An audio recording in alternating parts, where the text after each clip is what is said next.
Kabar dari sedulur. Sebuah kabar, sebuah tegur sapa, sebuah penyadaran dari seorang budayawan, Pri GS.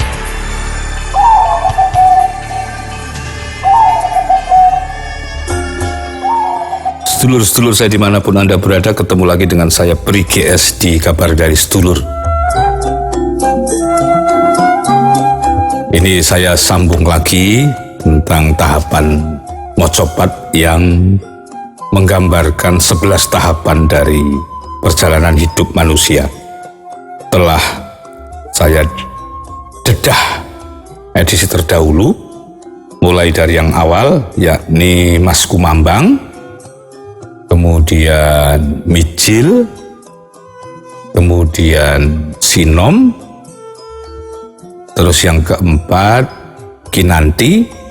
Nah, setelah Kinanti kita masuk tahapan kelima, yakni Asmoro Dono atau Asmara Dana atau Asmara Dahana. Asmara itu cinta, Dahana itu api cinta. Itulah yang menghinggapi sebuah tahapan dengan anak-anak muda, anak-anak remaja sebagai pelakunya.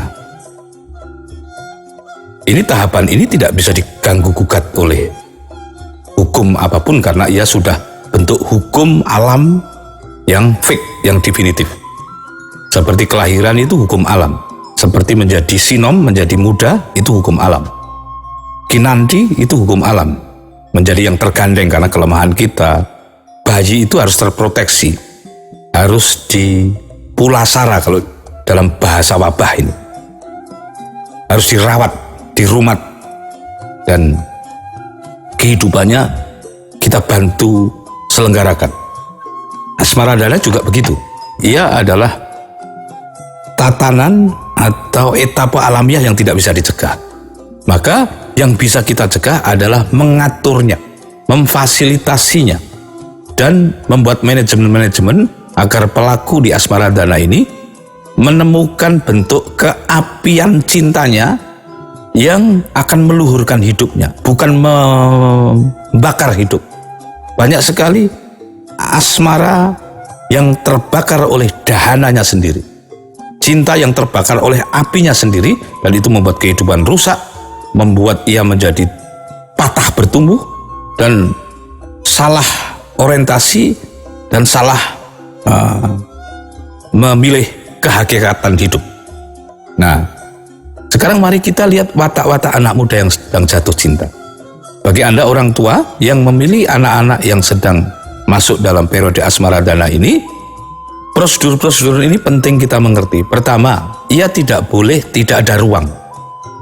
Tapi ruang itu tidak boleh sedemikian memungkinkan api untuk menjalar, untuk membakar bahkan tidak hanya orang lain tetapi juga dirinya sendiri. Api ini harus menjadi suluh bersama bagi dirinya sendiri, juga bagi pihak lain, termasuk bagi pihak yang dicintai. Nah, itulah kenapa di dalam setiap kebudayaan ada ikatan-ikatan, ada prosedur-prosedur tentang perjodohan itu. Semakin ikatan-ikatan dan norma-norma perjodohan ini semakin merujuk kepada kebudayaan keilahian, ia akan semakin menemukan format terbaiknya. Keilahian yang paling dekat tentu bimbingan agama. Maka agama mengharuskan pelaku Asmara Dana untuk menyadari watak api yang membakar itu, yakni dengan api yang akan menjilat dari sudut pakaian misalnya. Pakaian itu harus memiliki budaya memuliakan, menutupi dan melindungi agar api tidak menyerang. Ada api yang diblokir dari sudut suara.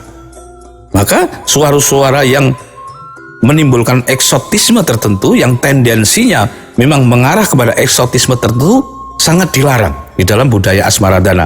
Karena tanpa eksotisme itu pun pikiran berasmara dana ini sudah eksotik sejak dari dalamnya. Ada yang memblokir api itu lewat orientasi-orientasi nilai dan sopan santun. Nah, sopan santun itu tidak hanya sopan santun pakaian, sopan santun suara, tetapi juga sopan santun kepada, misalnya begini, kepada tata kepercayaan tertentu.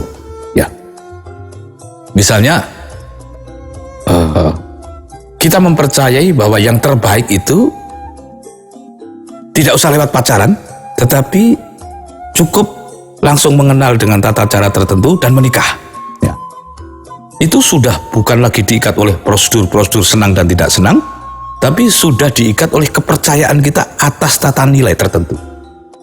Tata nilai tertentu itu punya prosedurnya. Jadi nilainya baru bisa diakses kalau kita mau menerima prosedurnya itu. Maka banyak sekali teman-teman kita sekarang ini, atau bahkan teman-teman kita dahulu yang mengimani nilai ini, mereka tidak mengenal pacaran dan hidup baik-baik saja dan bahagia dan sakinah, mawaddah, warohmah. Saya memiliki banyak sahabat yang semacam itu. Nah, kebetulan saya sendiri, walaupun bukan santri di dalam pengertian konvensi-konvensi kesantrian itu, kebetulan diberi izin dan diberi sebuah prosedur yang tidak saya sengaja langsung menikah itu. Karena saya lama tidak laku, kira-kira begitu. Nah, ketika merasa bahwa saatnya saya harus berjodoh, saya menempuh cara cepat untuk menyelenggarakan pernikahan ini karena saya sudah tidak begitu terbebani oleh prosedur-prosedurnya yang seperti selama ini saya percaya bahwa pacaran itu penting, tapi terpenting adalah mendapatkan jodoh itu sendiri. Maka pacaran itu benar-benar kami padatkan, kami kompres hanya menjadi ketemu lalu saling bernegosiasi dan nikah kita tanpa pacaran. Dan alhamdulillah Allah memberikan kami kesempatan untuk saling belajar, memperbaiki diri dan berusaha keras agar kita menjadi pasangan yang baik-baik saja. Kenapa itu saya putuskan? Karena kepercayaan saya kepada nilai perjodohan itu. Jadi ada ikatan-ikatan yang berderet-deret. Silakan deretan ini Anda elaborasi sendiri, Anda cari sendiri sesuai dengan konteks kebutuhan Anda. Tetapi intinya, berapapun deret yang Anda butuhkan, asmara dana ini harus dijaga agar api itu benar-benar api kehidupan untuk membawa kita kepada jenjang hidup yang lebih baik. Itu kabar dari sedulur edisi kali ini. Kita insya Allah ketemu di kabar dari sedulur edisi berikutnya. Saya Pri GS. Demikian kabar dari sedulur bersama budayawan Pri GS. Semoga semakin menguatkan silaturahmi kita